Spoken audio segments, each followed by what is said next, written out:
નમસ્કાર મિત્રો, સ્વાગત છે આપ સર્વનું તમારી પોતાની યુટ્યુબ ચેનલમાં। આજે આપણે ધોરણ 9ના હિન્દી વિષયના પાઠ નંબર 13ના સ્વાધ્યાયનું સંપૂર્ણ સોલ્યુશન આપણે આ વિડીયોમાં જોઈશું। આપણી આ ચેનલમાં ધોરણ 9ના સ્વાધ્યાયના બધા જ પાઠના સોલ્યુશનની લિંક તમને નીચે ડિસ્ક્રિપ્શન બોક્સમાં મળી જશે। તો ચાલો આપણે શરૂ કરીએ ધોરણ 9ના હિન્દી વિષયના સ્વાધ્યાયના પાઠ નંબર 13ના સોલ્યુશન સાથે। તો મિત્રો, ધોરણ 9ના હિન્દી વિષયના સ્વાધ્યાયના પાઠ નંબર 13નો વિડીયો તમે તમારા મિત્રો અને દોસ્તોને જરૂરથી શેર કરજો। જોઈએ प्रश्न नंबर 1। निम्नलिखित प्रश्नों के उत्तर एक एक वाक्य में लिखिए। नंबर 1, रहीम के अनुसार संपत्ति का महत्व क्या है? रहीम के अनुसार संपत्ति का यह महत्व है कि इससे दूसरों का भला किया जा सकता है। नंबर 2, छोटों का तिरस्कार क्यों नहीं करना चाहिए? छोटों का तिरस्कार नहीं करना चाहिए क्योंकि जो काम वे करते हैं वह बड़े नहीं कर सकते। नंबर 3, सुई का काम कौन नहीं कर सकता? सुई का काम तलवार नहीं कर सकती। नंबर 4, उत्तम प्रकृति का क्या लक्षण है? उत्तम प्रकृति का यह लक्षण है कि बुराई के बीच रहकर भी वह अपनी अच्छाई नहीं छोड़ती। नंबर 5, शीशे क्यों नहीं चाहिए?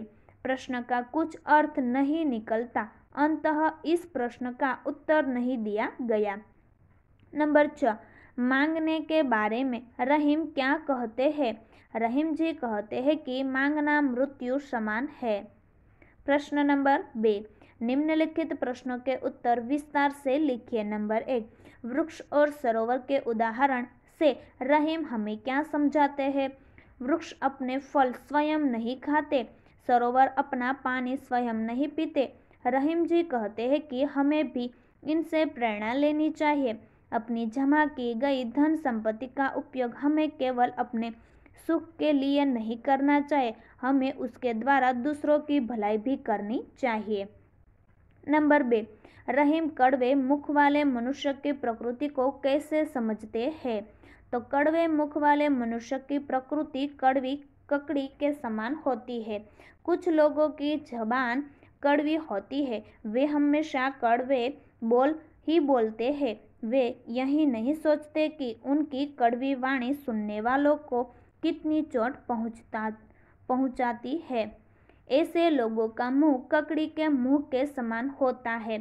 कटु वाली बोलकर दूसरे के दिल को चोट पहुंचाना अपराध है, इसीलिए ककड़ी का मुंह काटकर उस पर नमक लगाने जैसी सजा ककड़ी को दी जाती है, वैसी ही सजा इन कड़वी जबान वालों को भी देनी चाहिए।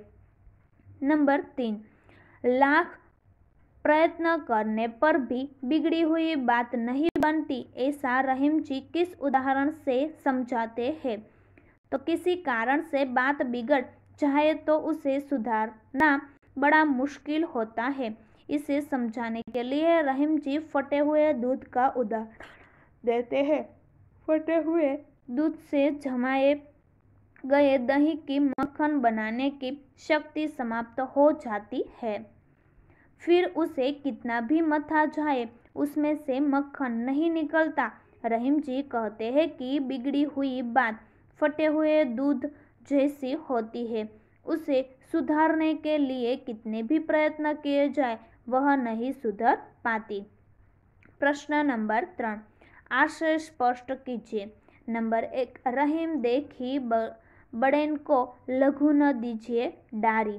तो जब से लोग प्रातः बड़ों को महत्व देते हैं, समाज में धनी मानी लोगों को आदर सम्मान दिया जाता है, गरीबों का लोग उपेक्षा की दृष्टि से देखते हैं। उपयोगिता की दृष्टि में देखें तो गरीब लोगों का काम भी कम महत्व का नहीं होता। किसान, मजदूर तथा छोटे काम करने वाले जो देश की बहुमूल्य सेवा करते हैं वह ऊंचे तबके वाले नहीं कर सकते, इसीलिए हमें बड़े लोगों को मान देते समय निम्न स्तर के लोगों की उपेक्षा नहीं करनी चाहिए। नंबर 2, चंदन विश्व व्याप्त नहीं लपेटे रहत भुजंग। तो जवाब आवश्य चंदन के पेड़ पर सांप लिपटे रहते हैं। इसके बावजूद चंदन का पेड़ सांपों के विष से प्रभावित नहीं होता। सांपों के संग की उसकी सुगंधि में कोई अंतर नहीं पड़ता। इसी प्रकार उत्तम स्वभाव के लोग बुरी संगति में रहकर भी उससे प्रभावित नहीं होते। वे अपने गुणों से अपराधियों को प्रभावित करके उनका जीवन बदल देते हैं। तो फरी मळीशुं आपणे धोरण 9 हिंदी विषयनी स्वाध्यायना पाठ नंबर 14 संपूर्ण सोल्यूशन साथे। तो अपनी आ चेनल ने लाइक करवानुं अने शेर करवानुं भूलशो नहीं।